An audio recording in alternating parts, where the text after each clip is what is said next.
Digitisation को सही तरह एम्ब्रेस नहीं कर सके। क्या आपके पास इतना पॉलिटिकल कैपिटल है कि आप राइट साइजिंग कर सकें? एक तरफ आपके जो यूनिवर्सिटियां हैं, आपके जो जो स्लोगन्स हैं, हमारे बहुत ही रेट्रिकल इनिशिएटिव्स हैं, उनसे अब जान छुड़ानी पड़ेगी। हमें रियलिस्टिक होकर बात करना है। ठीक है, आपने जॉब्स भी क्रिएट करनी है और आपने राइट साइजिंग भी करनी है क्योंकि खर्चा बढ़ा है। तो ये नहीं हो सकता कि आप राइट साइजिंग नीचे से शुरू करें, आप ऊपर से शुरू कर लें। नेशनल प्रोडक्टिविटी एक हमारा चैलेंज है और उसको चैलेंज को अगर आपने देखना है तो नेशनल प्रोडक्टिविटी ऑर्गेनाइजेशन को जाके देखें। कितने लॉस, कितनी पॉलिसीज जो कि प्री पार्टीशन है, हम खत्म नहीं कर सके। अच्छा, गुफ्तगू होती है तो आप जिस मुल्क के अंदर अगर पॉपुलेशन ग्रोथ ऑलमोस्ट उतनी हो जितनी जीडीपी ग्रोथ है, तो तरक्की कहाँ से हो? Watch Federal Post. Bold and independent.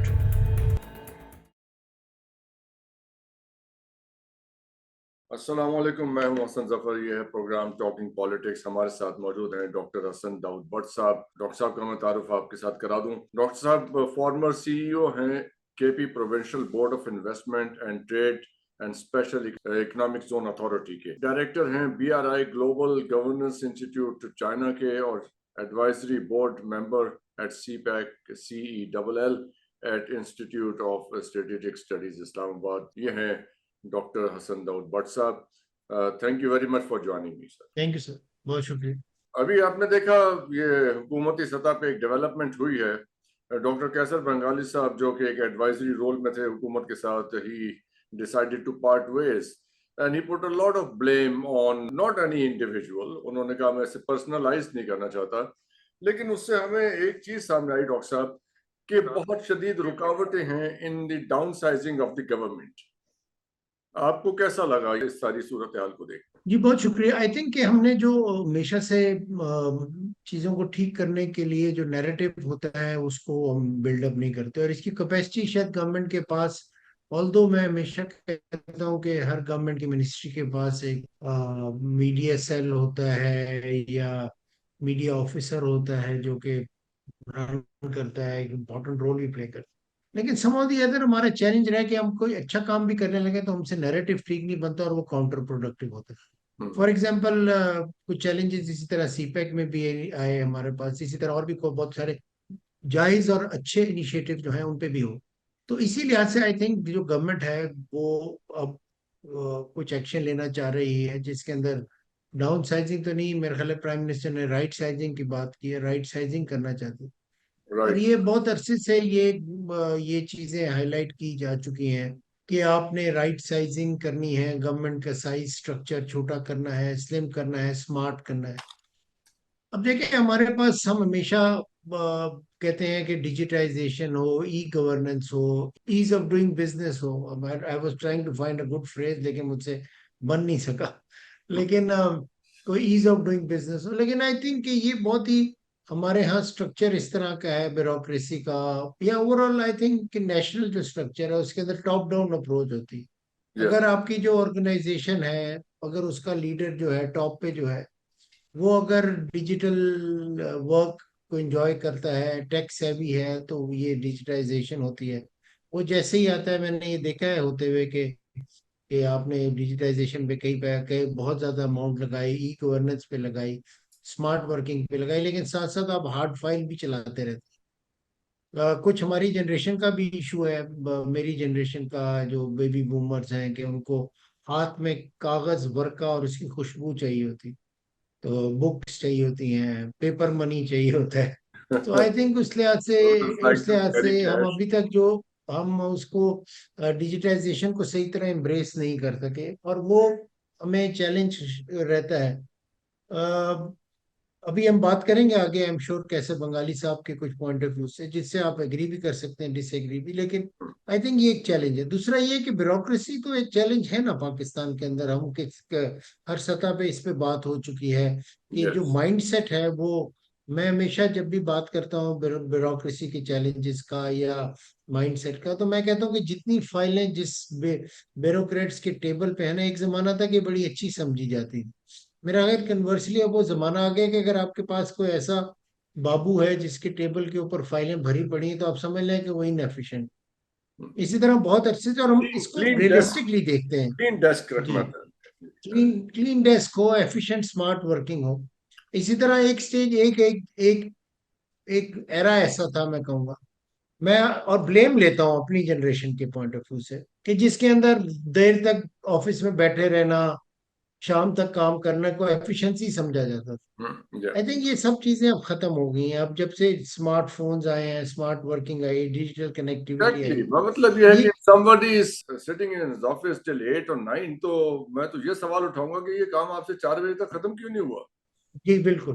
हाँ, दूसरा ये कि सर, आपने ये देखना है कि जब आप कहते हैं कि आपने टेक्नोलॉजी लानी है और उसके जरिए आपने राइट साइजिंग करनी है, हाँ, क्या आपके पास इतना पॉलिटिकल कैपिटल है कि आप राइट साइजिंग कर सकें? एक तरफ आपके जो यूनिवर्सिटियां हैं, आपके जो वोकेशनल सेंटर्स हैं, प्राइवेट सेक्टर है, उससे इतने लोग बाहर निकल रहे हैं। हम्म, तो आपने जो भी इनिशिएटिव लेना है, ठीक है, वेस्ट के जो पंडित्स हैं जो बात करते हैं, उनके अपने चैलेंजेस हैं, हमारे अपने चैलेंज। एक मुल्क है जिसकी इतनी बड़ी आबादी है, और उस आबादी के अंदर आपने उस उतने ही अब माशाल्लाह एजुकेशन में आ रहे हैं। चाहे आप ये कहें कि चैलेंज है, एजुकेशन सेक्टर में लोग कम हैं, स्कूल गोइंग चिल्ड्रन कम है, लेकिन जितने हैं, क्या उसकी कैपेसिटी है उनको, क्या खपत है उनको एम्प्लॉय करने की? ये एक चैलेंज है।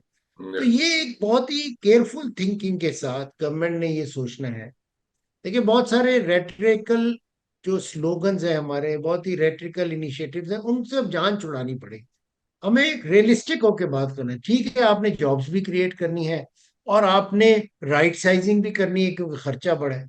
हम्म, तो ये नहीं हो सकता कि आप राइट साइजिंग नीचे से शुरू करें, आप ऊपर से शुरू कर लें।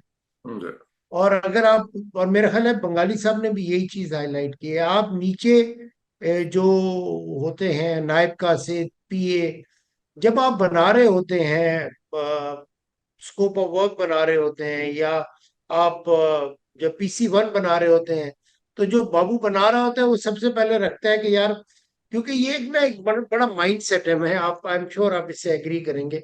इंटरेस्टिंग बात आपने मेरे ज़हन में लाई।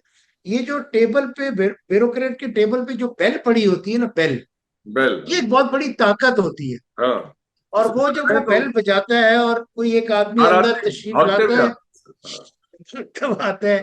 यस, यस, चाय लेके, बिस्किट यस, लेके, मतलब उसका एक रोबो दबदबा है उस बेल का। मैं यही उस बेल का।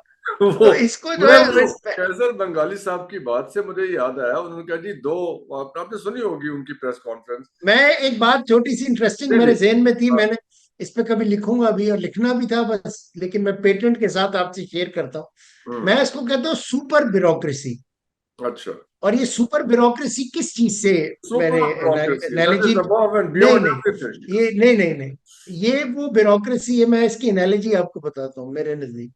ये एनालॉजी है, और as a professor of university, ये सुपर बिस्किट खाने वाली है, जो मतलब चाय और बिस्किट खाती है ना, यू वो नेम उसके इट, साथ सुपर बिस्किट आता आई है, वाज जस्ट काला, टेलिंग और ये सॉरी ये अबाउट वाला। The branding. इसको यस, मैं यस, इसको मैं सुपर ब्यूरोक्रेसी कहता हूँ। हाँ, हाँ। ये बिस्किट ब्यूरोक्रेट के टेबल पे होना जरूरी है चाय के साथ। यस, आई एम ये नॉट चाय वन, के साथ। यस, यस, तो मैं, ये मेरी एनालॉजी है फॉर राइट साइजिंग या down sizing. But I think overall, I think government का इनिशिएटिव ठीक है। चाहे ये रेटरिक के लिहाज से हो, और इसको लेना पड़ेगा, राइट साइजिंग हमने करनी पड़ेगी। एग्जैक्टली।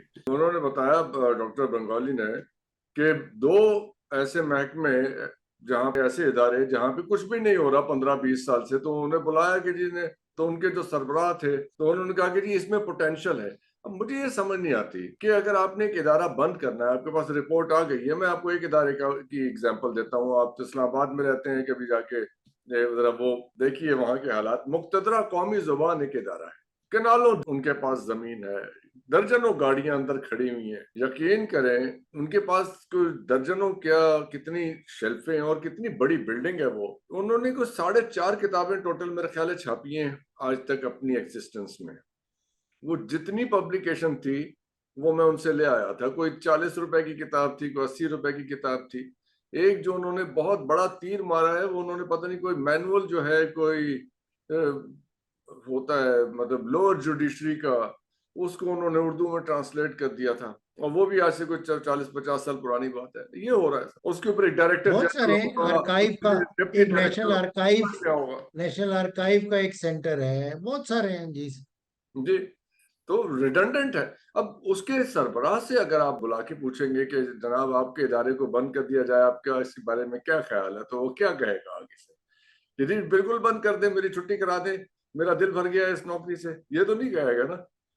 तो ये बड़ी एक अजीब सूरत हाल है। तो अब क्या होने जा रहा है? ये right sizing, down sizing, privatisation. Doctor Bengali की तो पोजीशन हमें पता है, उन्होंने कहा कि जब ये प्राइवेटाइजेशन 92 में की, तो जो 100 इंडस्ट्रीज प्राइवेटाइज की, वो उनमें से सिर्फ 2 ही सरवाइव कर पाई, बाकी सब बंद हो गई। He is not quite pro privatisation, you know that. आप क्या पोजीशन लेते हैं इसमें? सर मैं naturally I work on investment, मैं इकोनॉमिस्ट तो हूँ नहीं, इकोनॉमिस्ट के अपना एक लेंस होता है फॉर लुकिंग एट। मैं देखता हूँ कि किधर इन्वेस्टमेंट आ सकती है, किस चीज से को आप प्रोडक्टिव बना सकते हैं। प्रोडक्टिविटी एक हमारा चैलेंज है, नेशनल प्रोडक्टिविटी एक हमारा चैलेंज है। हम्म। और उसको चैलेंज को अगर आपने देखना है तो नेशनल प्रोडक्टिविटी ऑर्गेनाइजेशन को जाके देखें तो आपको अंदाजा हो जाएगा नेशनल क्या प्रोडक्टिव। ऑल्दो वहां पर रिसेंटली कुछ काम होना शुरू हुआ। देखिए, जब ये ऑर्गेनाइजेशन बनती हैं तो नेचुरली बहुत फैनफेयर के साथ बनती हैं, बहुत एक्सपेक्टेशंस के साथ बनती हैं। हम्म। प्रॉब्लम ये है कि काम ना करना हमारे मुल्क के अंदर अभी तक करप्शन नहीं समझा गया अभी तक। Yes. आगे का में भी काम करने पे आप फंस सकते हैं, काम ना करने पे आप नहीं फंस सकते। Absolutely. और काम ना करने को आपने कभी भी करप्शन अभी तक डिक्लेयर नहीं किया। मैं सारा दिन इस टेबल पे बैठा रहूं, कुछ ना करूं, मुझसे कोई नहीं पूछेगा। लेकिन अगर मैं काम आपको करूं और उसमें अप्रिशिएट गलती हो करेंगे जाए, कि यार कहते थे कुछ नहीं ना, चुप करके बैठे हाँ थे। मतलब दिल तो बड़ा अच्छा है, हाँ, दिल बंदा तो बड़ा, बड़ा अच्छा है। बंदा बड़ा अच्छा। ये हाँ, दिल का कहते बड़ा अच्छा है सर, स्टैंडर्ड स्टेटमेंट है। थे, मतलब है जुबान का बुरा है, दिल का बड़ा अच्छा है। तो दिल कौन देखे सर जाके। तो आई थिंक सर ये इस लिहाज से मतलब है, अ, ये हमारे काम ना करने जो है प्रोडक्टिविटी ओवर नेशनल लेवल पे बहुत है। और मैं आपको बताऊं सर, ये जो जो हम कंपटीशन में जा रहे हैं ना, जो जो हम ओपन अप हो रहे हैं, और नेचुरली अल्लाह करे हमारी इकोनॉमी बेहतर हो, हम ओपन अप हो, लोग इधर आए, नौकरियां करें, जॉब करें। तो हर लेवल पे एक्सपोज हुआ है। जब हमने ईज ऑफ डूइंग बिजनेस पे काम शुरू किया और ईज ऑफ डूइंग बिजनेस को हमने एक्टिवली परसू किया, तो हमें बहुत सारे, ऑल्दो हमने उसमें कुछ एफिशिएंटली किया बोर्ड ऑफ इन्वेस्टमेंट ने, लेकिन वो जो माइंडसेट है ना सर, वो नहीं निकल रहा हमारे दिन से। हम बहुत सारा, अच्छा, मैं ये कहता हूँ मीटिंग आफ्टर मीटिंग और एक चीज पे फोकस करना is not what ease of doing business. वो ये है कि आपने कितनी रेगुलेशंस आपने खत्म की। अच्छा, अब आप ये जब रेगुलेशंस आप खत्म करने की कोशिश करते हैं तो ब्यूरोक्रेसी नेचुरली उसको रेजिस्ट करती है, क्योंकि उनकी स्ट्रेंथ इस चीज में है ना। और ये एक हमारा नेशनल डिलेमा नहीं, ये ग्लोबल है। आप याद हो अगर आप यस प्राइम मिनिस्टर, oh वो जो yes, एक yes. Such a famous Yes. Program The we used night to of watch yeah. As a young से जी। तो वो उसके अंदर भी ब्यूरोक्रेट Perhaps, उसको फाइल को perhaps, yes. Basing on the, तो पहले तो सर ये होता था कि शायद मिनिस्टर का मूड देख लिया जाता था, अब तो वो भी नहीं देखा जाता। उनको पता ही नहीं है कि कल होगा कि नहीं होगा। तो आप अपना एक एजेंडे को करें। सो उस लिहाज से आई थिंक कि ये जो और मैं आपको यकीन बताऊं कि हमारे बहुत सारी अच्छी चीजें इन बातों में और इन लफाजियों में खत्म हो गई। ना हम कोई स्पेशल इकोनॉमिक जोन बना सके, ना इंडस्ट्रियलाइजेशन कर सके। आईपीपी का, मैं आपसे यकीन करें सर कि बहुत सारे एस्पेक्ट हैं, बहुत सारे, I am not an energy specialist, लेकिन इन्वेस्टमेंट तो आई ना इस मुल्क में। और इन्वेस्टमेंट जब आई थी और जो होप था वो ये था कि जी इंडस्ट्रियलाइजेशन होगी और ये सारी एनर्जी की खपत होगी। तो जब इंडस्ट्रियलाइजेशन नहीं हुई तो ये कैपेसिटी पेमेंट और ये सब There is कुछ, a very क्योंकि important point. ये पॉइंट कोई रेस जी नहीं करता कि ये जो एक्स्ट्रा बिजली है, मे बी कोई 40% एक्स्ट्रा बिजली है ना इसमें, जो हम यूज नहीं कर रहे हैं, तो उसी के ऊपर कैपेसिटी चार्जेस जा रहे हैं। तो जी आइडिया तो ये था जी कि वो सी पैक के साथ 30-35 इकोनॉमिक जोन्स बनेंगे, उसमें से 2-2.5 टोटल बने। 9 बनने थे सर, 30-35 कहाँ हमसे बनते। अच्छा, मगर वो डिजाइन में था, तो हमें तो यही तला कि ये कोई इतने आइडेंटिफाई किए थे। चाइनीज ने हमें कहा था कि आप एक बनाएं, उस हाँ, मॉडल को इम्प्रूव करें और उस मॉडल को फिर आप आगे लेके जाएं। हमने कहा नहीं, हम पॉलिटिकल इकोनॉमी है, हमारे पास हर सूबे में एक होना चाहिए। हम्म। हर शहर, बड़े शहर में एक होना चाहिए। चले तो तो वो नहीं बने पहले ना, तो रेजिस्ट की, तो नहीं फिर वो बने। बिजली रिडंडेंट हो गई। अब वो उसी बिजली के जो हम यूज नहीं कर रहे हैं उसके पैसे भी दे रहे हैं।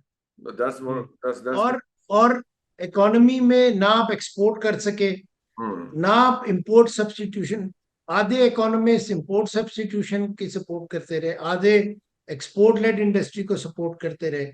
Industries ministry special economic zone की बात करती रही, कॉमर्स मिनिस्ट्री कहती है तिजारत को बढ़ाओ, एफबीआर कहती है टैक्स कलेक्शन ज्यादा करो। जी। तो करें तो क्या करें सर, अरे मतलब कुछ आप नहीं, बताएं ना, पहले आपस पर में ऊपर से सिनर्जाइज इतने तो करें मुश्किल ना। मुश्किल काम बता देते हैं करने के लिए। मैं वही आबादी कह रहा हूँ ना सर हाँ, कि हाँ, जी एसएमई पॉलिसी। अच्छा, मैं उस दिन एक फंक्शन में था तो किसी ने कहा सर कि हमारा सीपैक फेज 2 शुरू हो रहा है तो पॉलिसी बननी चाहिए। हम्म। मैंने कहा खुदा का वास्ता है, जो पॉलिसियां बनी हुई है ना पहले उनको इम्प्लीमेंट कर लें। देखो नई बिकॉज हम पॉलिसी, गिफ्टेड है सर, नई हमें अल्लाह ने पॉलिसी। खुदादाद सलाहियत दी हुई है पॉलिसी बनाने में, दुनिया में कई बनवा लें सर, सही बात है। और किसी और चीज की चाय बनवा और लें बिस्किट।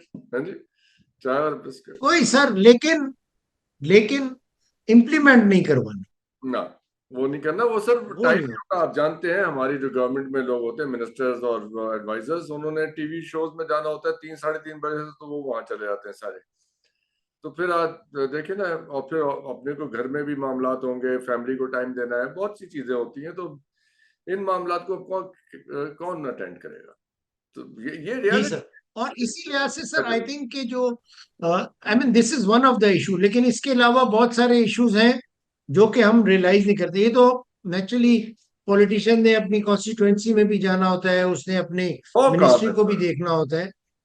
लेकिन जो ब्यूरोक्रेसी होती है, और ब्यूरोक्रेसी सर ये वो नहीं है डीएमजी ग्रुप की, मैं बात नहीं कर रहा कि आप उसकी ओवरऑल जो ये ब्यूरोक्रेटिक माइंडसेट है, आप एकेडेमिया में जाएं, आप हायर एजुकेशन कि में जाएं, आप आप नहीं जानते आपकी यूनिवर्सिटी के रजिस्ट्रार कैसे बिहेव करते हैं? वो कोई डीएमजी वाले से कम उनकी शान और जी शौकत? पब्लिक सेक्टर में, पब्लिक जी सेक्टर में जी सर। जी। तो प्राइवेट सेक्टर में तो मजबूरी होती है ना, जरा अच्छा होना होता है क्योंकि हाँ स्टूडेंट लेने होते हैं, जी जी। बिजनेस चल करना। लेकिन public sector, so I think ये ओवरऑल जो माइंडसेट है, आई एम श्योर कैसे बंगाली साहब ने इसी को मैंने उनकी स्टेटमेंट तो नहीं पढ़ी, आई जस्ट हर्ड कि उन्होंने रिजाइन किया है। हम्म। एंड आई विश कि हमें ये भी पता चले कि उनमें से उन्होंने किन कमेटियों से रिजाइन नहीं किया।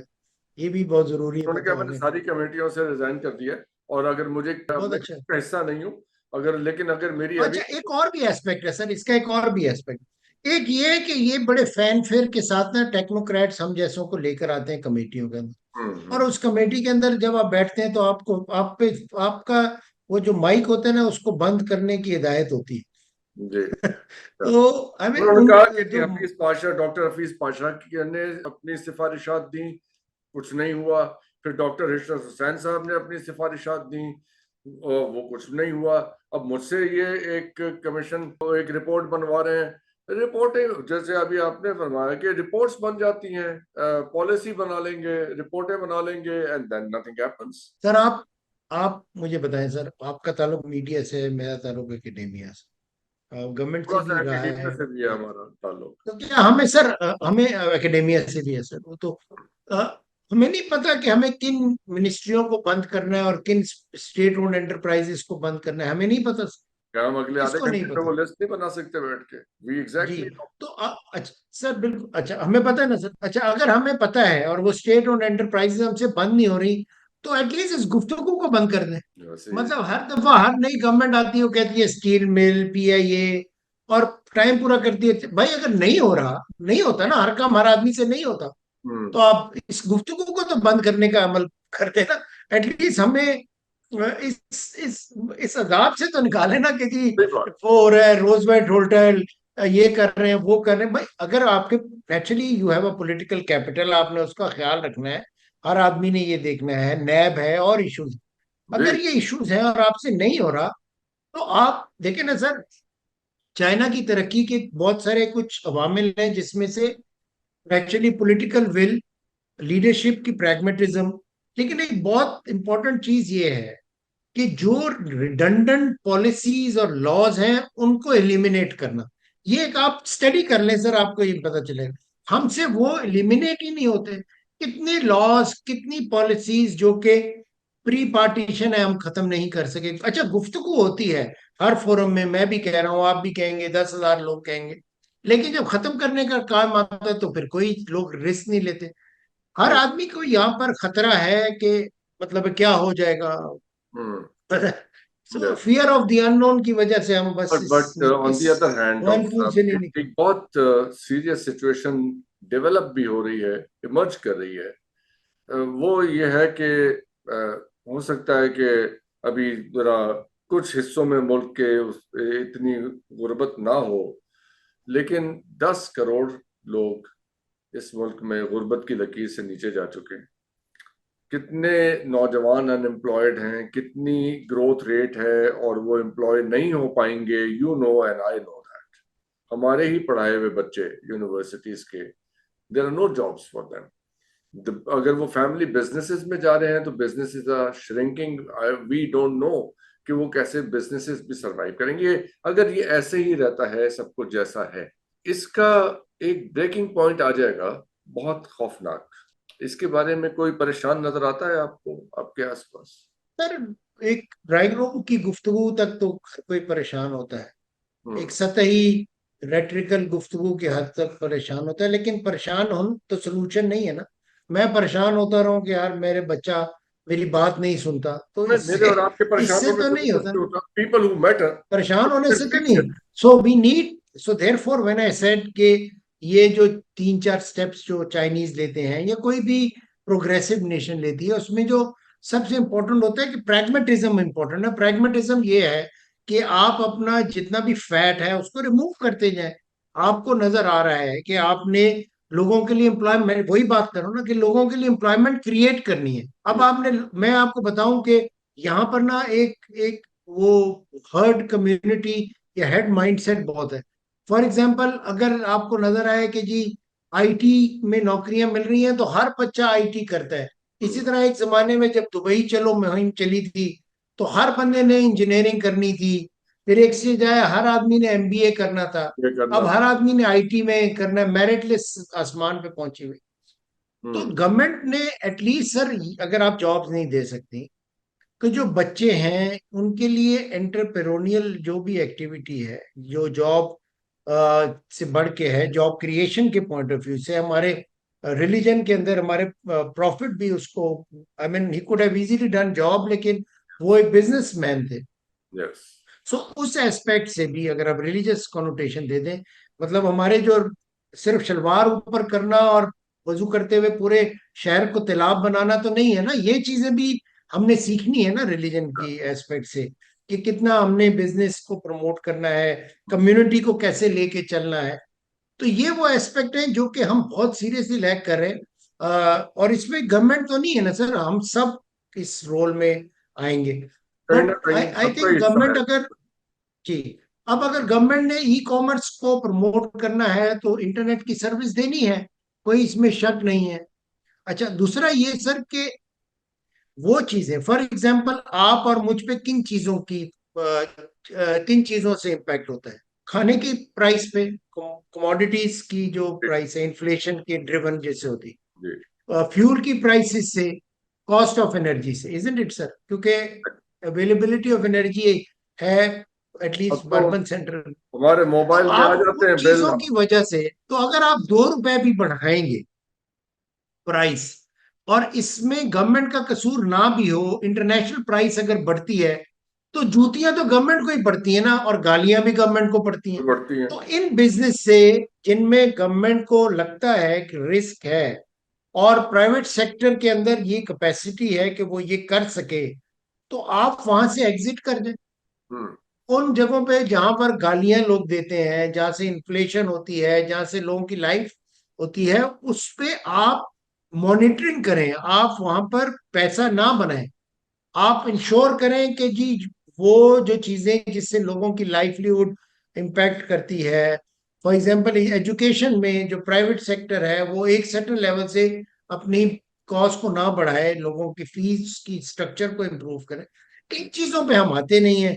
हमें हर चीज पे एक कंट्रोल करना है, हर आदमी ने कंट्रोल करना है, एक चाहे वो, आप सर आपने दुनिया ट्रेवल की हुई है, हर दुनिया के हर अच्छे एयरपोर्ट पे वीआईपी लाउंज जो है वो प्राइवेट सेक्टर यूज कर सकते हैं पैसे देके।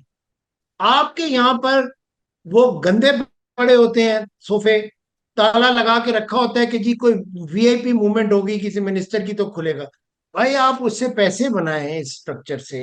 ये वो चीजें हैं जिससे गवर्नमेंट के लिए आप प्राइवेट सेक्टर को दे दें वीआईपी लाउंज। आप वहां पर चाइना के अंदर जाते हैं, आप सर्टेन अमाउंट मनी देते हैं, आपकी जो इमिग्रेशन है वो भी वीआईपी होती है, वीआईपी लाउंज एक में लेके पुलिस जाते अफसर के बाप ने हैं। बताया, जो कि खुद 22 ग्रेड से रिटायर हुए, मेरा बेटा जब पुलिस सर्विस में आया तो माँ ने जाना था लाहौर से कराची। जब वो बैठी जाके मोहतरमा, तो उन्होंने देखा कि वहां कोई मुसाफिर ही नहीं है ट्रेन में। उन्होंने कहा ये क्या?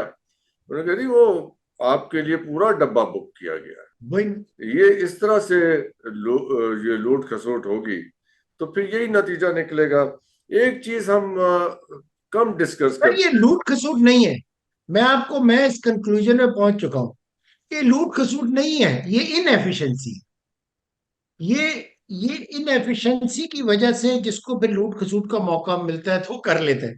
और उस आदमी का मतलब है, बाप फखर से बता रहा है ये बात मैं मैं आपको कह रहा हूँ इनएफिशिएंसी है ना। इनएफिशिएंसी है कि आप कैसे चीजों को चला सकते हैं, इनएफिशिएंसी है कि आप कैसे इम्प्रूव कर सकते हैं। क्योंकि आप समझते हैं कि इम्प्रूव नहीं करना, बस आपने जैसे हैं वैसे थे की बुनियाद पे है, तो इस तरह तो नहीं चलेगा। आपने खुद एक यू पोर्ट्रेट अ पिक्चर। देखिए सर, हम तो चले एक डेवलपिंग कंट्री है, इमर्जिंग इकोनॉमी कह सकते हैं किसी हद तक, कुछ हमारे एस्पेक्ट है जिसके। है। नो व्हाट इज अगर ये emerging out middle of. Class sir, yes. Sir मैं मतलब हर दफा हम कहते हैं ना हमारे दो ही सिनेरियो, या डूम्सडे या एशियन टाइगर। तो हम्म। उसके बीच में तो अगर आप अपोजिशन में है तो डूम्सडे है, अगर आप गवर्नमेंट में है तो एशियन टाइगर है। लेकिन मैं ये बात करता हूँ कि इस वक्त दुनिया भर में मिडिल क्लास स्ट्रेस पे है। आप यूके के अंदर देख लें, आप फ्रांस के अंदर देख लें, आप जर्मनी में देख लें, यूरोप के अंदर, पूरे अमेरिका में देख लें। और उसका इम्पैक्ट आपकी पॉलिटिक्स में भी आता है, आपकी गवर्नेंस पे आता है। तो जब ये, अगर हमें क्या, ये जितने हमारे इकोनॉमिस्ट हैं इनको नहीं पता है क्या हो रहा है, ग्लोबल ट्रेंड क्या हो रहा है अभी, क्या हमें नहीं पता कि यूएस की रिसेशन की बात हो रही है, एक डिस्कशन, चाहे ये बहुत लोअर लेवल पे बहुत स्लो हो रही है लेकिन हो रही है ना। हो रही क्या है। हमें नहीं पता कि इस वक्त जियो पॉलिटिकल एजेंडास क्या बन रहे हैं, हमने कैसे अपने आप को इकोनॉमिकली उसके अंदर स्टेबल रखना है। इसकी तैयारी की जा सकती है, इतना लेकिन मतलब इतना बड़ा ये इशू बड़ी नहीं है। आपने एक इम्पोर्टेंट पॉइंट यहाँ पे रेज कर दिया।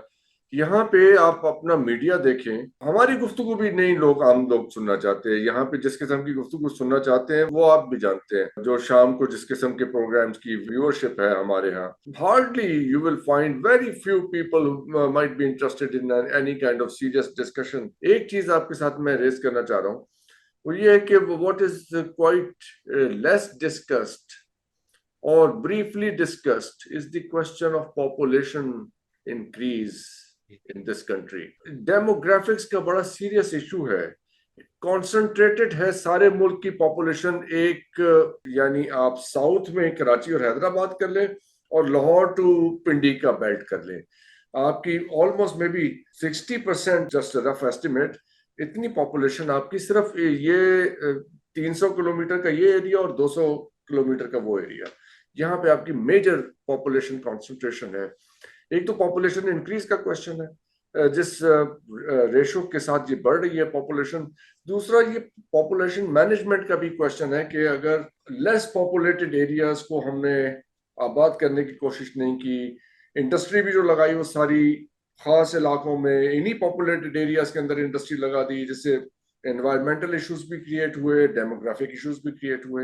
इस बारे में बात क्यों नहीं होती? आप तो प्लानिंग कमीशन में भी रहे, वहां पे कोई इस किस्म की बातें नहीं होती। आई मीन चले बातें तो होती होंगी, but is anybody really serious about this issue? लेकिन सर अभी हम लेते हैं एग्जांपल पिछले 3 सालों, और पिछले कोविड का भी टाइम मिलाते हैं। आपकी इकोनॉमी बिल्कुल जीरो थी और बहुत सारे ममालिक की मतलब in few cases in real term बिल्कुल आप यू वर सर्वाइविंग, लेकिन आपकी पॉपुलेशन ग्रोथ मतलब है रुक नहीं रही थी। 2% से ऊपर है अभी। सिमिलर, जी अभी भी है, और जीडीपी और इसमें ही करेगी, मतलब अभी जो सिचुएशन है इस साल और अगले साल हम्म। इसी पे ही करेगी। Yeah. जी। तो आप जिस मुल्क के अंदर अगर पॉपुलेशन ग्रोथ ऑलमोस्ट उतनी हो जितनी जीडीपी ग्रोथ है, तो तरक्की कहाँ से हो? अच्छा, फिर हमने ना हर जगह, अब हमने हर जगह ये बताना है, और बिल्कुल सही है, मैं मतलब इसकी एक मैं काउंटर आर्गुमेंट भी देता हूं। हमने ये भी कहना है कि हमारे पास जो ओवर 65% जो पॉपुलेशन है वो यूथ की है, हम्म। और और ये एक हम एज एन इंडाउमेंट बताते हैं कि जी ये हमारी जो नेचुरल इंडाउमेंट है, उसके अंदर एक लार्ज पॉपुलेशन है, और उसके अंदर एक लार्ज साइज एज ग्रुप ऐसा है जो कि प्रोडक्टिव है, वर्किंग ग्रुप। लेकिन उसका प्रोडक्टिव होना भी तो जरूरी है ना, ये गुफ्तगू नहीं होती। यस, और ये ये आप कहते हैं कि कोई नहीं, 65% गुफ्तगू है, भी नहीं कर उसके रहा। अंदर से कितने लोग काम कर सकते हैं, कितने लोग प्रोडक्टिव है, ये कब हम रियलाइज और करेंगे? ये हमेशा और ये एनालिसिस ये कब होगा? हमेशा एसेट नहीं रहेगा। ये 30 साल के बाद बूढ़े हो जाएंगे लोग, ये एक्सपायर हो जाएंगे, इनकी एफिशिएंसी खत्म हो जाएगी व्हेन दे क्रॉस अ जी, फिर सर्टेन उस एज। वक्त आपको फिर हॉस्पिटल्स ये चाहिए यही होंगे।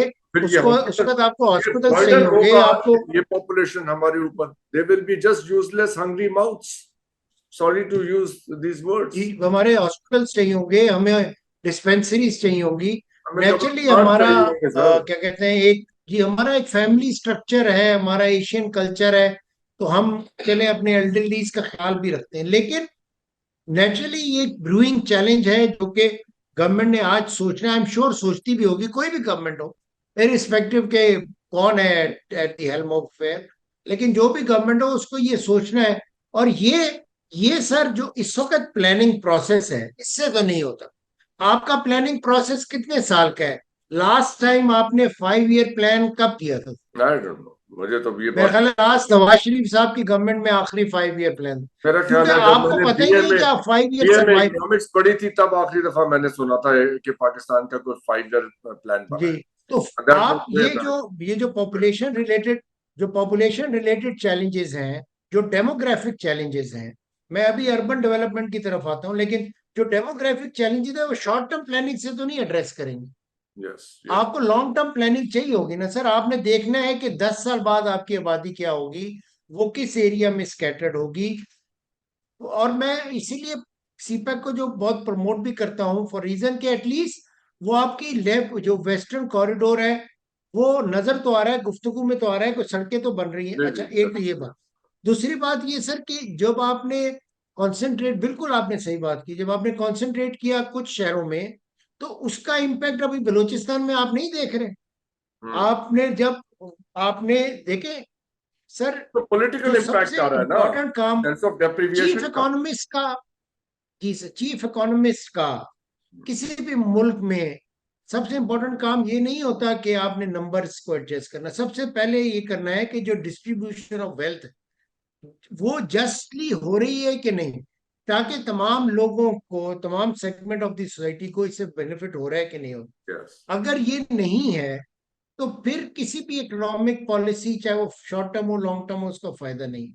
तो आपने तमाम कम्युनिटीज को, जिसके अंदर आपकी माइनॉरिटीज भी आती हैं, आप देखें ना, आपके पास ऐसे एरियाज हैं। अगेन आप कहेंगे कि आप सीपेक की बात करते हैं, मैं हमेशा कहता हूं कि थर ने जो थर कोल प्रोजेक्ट है जो सीपेक के अंडर हो रहे हैं, एटलीस्ट उन्होंने जो हिंदू मेजॉरिटी रीजन को प्रमोट तो करने की कोशिश की। हमने तो कोशिश ही नहीं की कभी। यस। तो एटलीस्ट आपकी जो डेवलपमेंट एजेंडा होता है वो रियलिस्टिक होना चाहिए। अब स्मार्ट तो हमारा होना ही चाहिए, लेकिन जस्ट जरूर होना चाहिए, डिस्क्रिमिनेशन नहीं होने चाहिए, Yes. ताकि आपके It कुछ should शहर not be तरक्की करते favoring रहे, कुछ ना करते। should not be favoring certain part of the country or certain population of the country. It should जी, the benefits whatever they are should be reaching out to everyone. Doctor साहब बहुत बहुत शुक्रिया। मेरा ख्याल है आज मेरा हम ये सर, मैं एक लास्ट बात करूं, मेरा ये इशू नहीं है सर, ट्रस्ट मी, मैं आप मुझे जिस तरह भी ट्रांसलेट कर ले, मेरा ये इशू नहीं है कि दुबई के अंदर कितनी एंटरप्राइजेस पाकिस्तानी खुल रही, ये मेरा इशू नहीं है।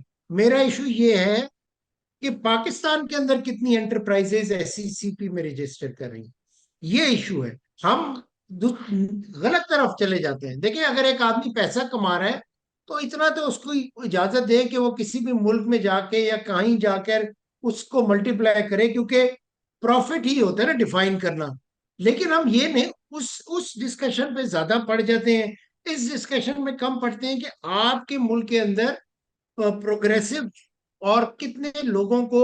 देखिए, अमीर आदमी अगर अमीर हो रहा है ना, जिस तरह वो हमारी एक बहुत मशहूर फ्रेज है, और मैं इस एग्री करना पड़ता है, लेकिन इससे एज अ फिलोसफी एग्री नहीं करता कि पैसा पैसे को खींचता है। हो सकता है ये दुरुस्त हो, लेकिन फिर जो मिडिल क्लास है, जो मैं हूं, जो मेरे बच्चे हैं, जो कि मेहनत कर रहे हैं, तालीम हासिल कर रहे हैं, मिडिल क्लास क्या करता है, अपनी कैपेसिटी बढ़ाता है ना। Yeah. तो फिर अगर पैसे नहीं पैसे को खींचना है, तो फिर हम छोड़ देते हैं। तो ये एफर्ट नहीं हो ये सकती सर। मैं चाहता हूँ कि आज तो हमारी बड़ी इंटरेस्टिंग ब्रॉड बेस्ड गुफ्तगू हुई है, was very engaging and I am sure कि हमारे देखने वाले भी इसको एंजॉय करेंगे। लाइट डिस्कशन भी थी और सर एंजॉय कर लें, गालियां ना दें बस। नहीं, गालियों की खैर है, हमें उससे परेशानी नहीं है, लेकिन कम से कम अटेंशन पे करें to what we are saying and try to understand the main concerns. आपसे डॉक्टर साहब मैं चाहूंगा कि आप अगले हफ्ते हमें कुछ वक्त दें और ये एसईसीपी जरा हमें समझाएं कि हाउ इट वर्क्स, उसका स्ट्रक्चर क्या है, और फिर इन्वेस्टमेंट के हवाले से जरा will be more specific about the investment. I think इसमें आपसे हम ये भी गुफ्तगू करना पसंद करूंगा सर, अगर आप बुरा ना मनाए, कि क्या जो फॉरेन इन्वेस्टर्स हैं, जिसको हमें जरूरत है desperately, it's like blood line for us now, उनको क्या चैलेंजेस हैं और क्या हम कर सकते हैं जी डेफिनेटली इसमें। Very important thing. बहुत बहुत शुक्रिया, thank you so much for today. Thank you sir, आप लोगों की माय बहुत प्लेस। बहुत शुक्रिया। इजाजत दीजिए, खुदा हाफिज, पाकिस्तान जिंदाबाद।